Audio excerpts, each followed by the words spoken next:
Hello, I'm Brianna Wonderland, and I'm a healer and coach and mentor, energy worker, spiritual mystic, practitioner, beautiful woman, teacher, visionary. And I'm here to talk about responding from unconditional love. Something I aim towards, and I hope if you're watching this video that you aim towards it as well. And aiming towards unconditional love is love. We often think of it as romantic love in a romantic relationship. That's not how I mean it. I mean, like, the fabric of the universe is love.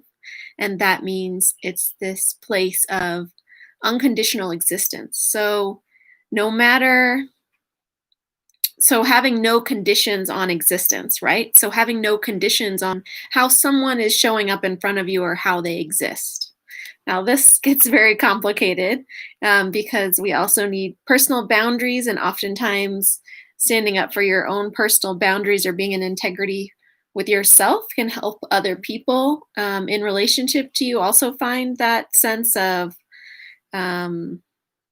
safety because they know where your boundaries are. It's, helps for organization so you can feel safe in your container of you as a solid being, and someone else can feel safe in their container as a solid being, correct? So we're living in a paradox, right, of unconditional existence, meaning the vastness of the universe allows everything to exist and loves everything and creates it into existence, and that we have bodies and boundaries, and we can respond within those boundaries, right? So I'm going to talk about a couple ways of responding to others in relationship from a place of unconditional love. And really this starts with being in your heart center versus your head center. So if your mind is here to judge in a way, it's here to make distinctions, it's here to put things, organize things away in files or boxes and say, this is this and this is this, and and so then it can figure out how to put something together, like physically, like how to build this computer, let's say, that I'm using, or things like that. However,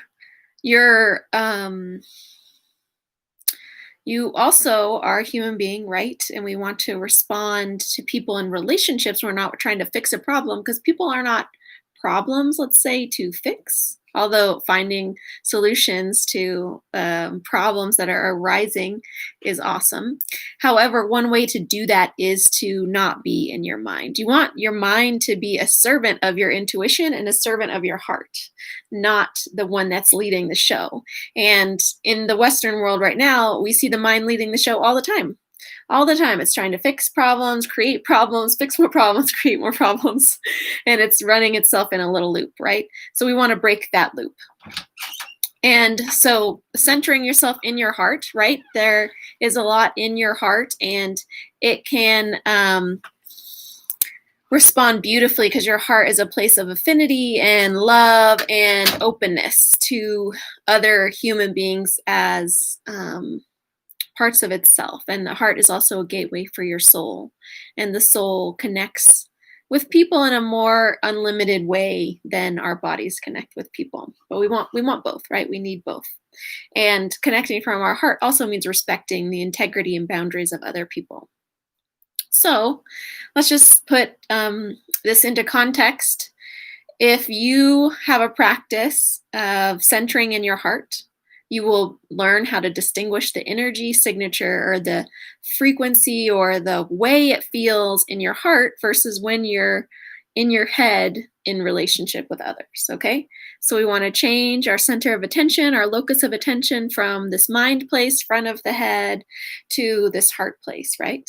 Or you can change it to your intuition as well, which in some clairvoyant teachings is also in your head, but in the middle part of your head, or at your crown, which is this place of receiving, cosmic information. And your heart is more this place of affinity, openness, and oneness.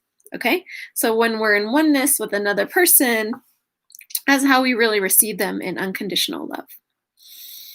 So that's number one, develop a heart practice and learn to distinguish when you're in a heart place versus a mind place. And that could take years to learn how to do.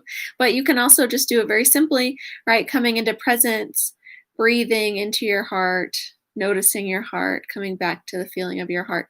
And a lot of people have wounding on their heart, so they might have that on the surface. And you might need help with healing that. I needed help with healing that for myself, and reach out for help, right? Because the heart wants to heal and wants to be whole. You want to be whole and you want to heal. That's usually the deeper intention. We all want to be ourselves. We all want to be in wholeness. Um, which I love. That's the wholeness is the real definition of integrity. So if you're in integrity, you're in wholeness, and you're in wholeness with all the pieces. And so we can look at other people from our heart as another one of us, right? It's another soul in another body. However, they're still just another version of us. That might be a complicated thing to wrap your mind around, but your heart understands it. That's the thing. If you're not understanding it, it means you're coming from the mind that wants to separate things, not from the heart that wants to put things in wholeness. Okay? So, right? Distinguishing from the heart. There are energy practices you can also do. So, in relationship, often what happens is someone will let's say, give you something. You might not have wanted to receive it, but they have an expression towards you, okay? So the more complicated ones to deal with are anger, right? Or grieving. Those are more complicated because they're less accepted in our society and we're less able to hold them. Okay, so say someone is angry, they then have that emotional energy in their system. They are projecting that emotional energy. Maybe they are sending it towards you, okay? And you're like, "Ow, that hurt," and then you react back in anger. That's what often happens, right? Because they sent something to you, and then you said, "I don't want that," and you try to give it back to them. And they're like, "I don't want it. That's why I sent it to you." And then it becomes a ping pong where we're just sending this back and forth, back and forth, back and forth. And then you can see where the wheel of karma is turning, right? And so we need to, in order to complete that and hold it, there are some techniques we can do. Um, just being in your heart is a beautiful one, right? Well, you don't want to receive someone's anger necessarily straight into your heart either. So, on an energy body level or on a awareness level, you can imagine that you are transparent. Call this a body of glass. Transparent, and the energy just moves right through you. Okay.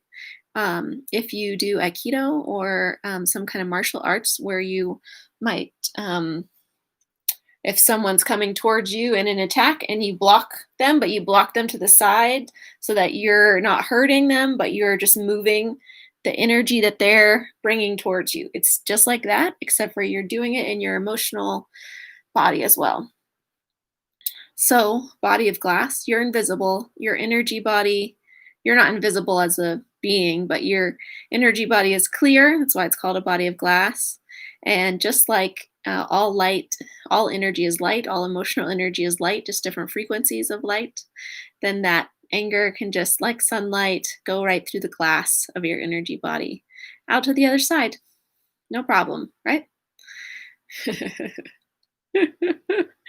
Not always possible. So when you do feel it and you go, "Ow, that really hurt," you can look for what did that touch that hurt me? How did I hurt in response to that? Okay, so that's another good way of owning it. "Ow, that hurt," and it I'm sure it touched something specific. And what did it touch?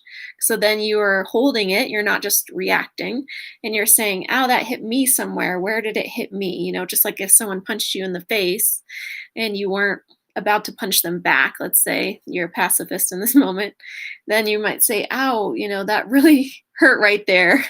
Um, Hopefully, it's not like, bang out where you don't have time to regroup. If you don't have time, then you should make a boundary and not be in relationship to that person, because they need help on a different level than you can give them, probably. So if there's not a way you can bring that hurt into relationship, then it's not a productive relationship in the moment, because they're not willing to see you in your existence, right? They're not willing to be caring and compassionate and loving as well. So, ow, that hurt. That's a good way to do it. And being with the hurt of that, and then you might need to make a boundary, like I just said. If that person keeps coming at you, then you might need to say, like, look, we can't have this conversation right now. You're obviously in a place that is painful to is hurting me, actively hurting me, and we can't I have to go. Okay? So there's your boundary, right? You put a boundary for protecting because they weren't able to take on the role of also protecting you in relationship as well. So, a couple more practices. Those are some really good ones already that we've done. The heart, body of glass, receiving and noticing where it was received and owning where it hurt. Okay, with someone in relationship.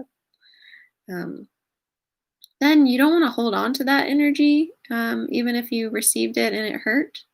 What you want to do is let it go. So there's two recommendations I have for letting energy go. One is to the earth.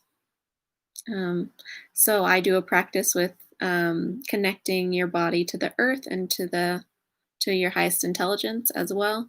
And so letting it go down to the earth, just giving it to the earth, giving that energy to the earth for the earth to recycle. Okay? Because the earth is the great recycler and it can take a lot of different energy. Or giving it away to God, beings you work with, or something like that, asking for healing around that, but letting it go to divine. Um, and this might be synonymous with um, similar to the body of glass. You're giving it away to something much larger than you, a larger field of awareness and energy that can take it, because the larger field of energy is unconditional love, because it allows everything to exist in existence without conditions. So you want to give it to that larger field and let it pass through you, give it away.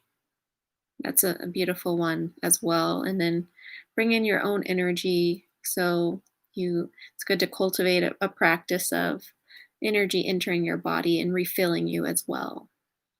Your own highest gold light and your own earth energy,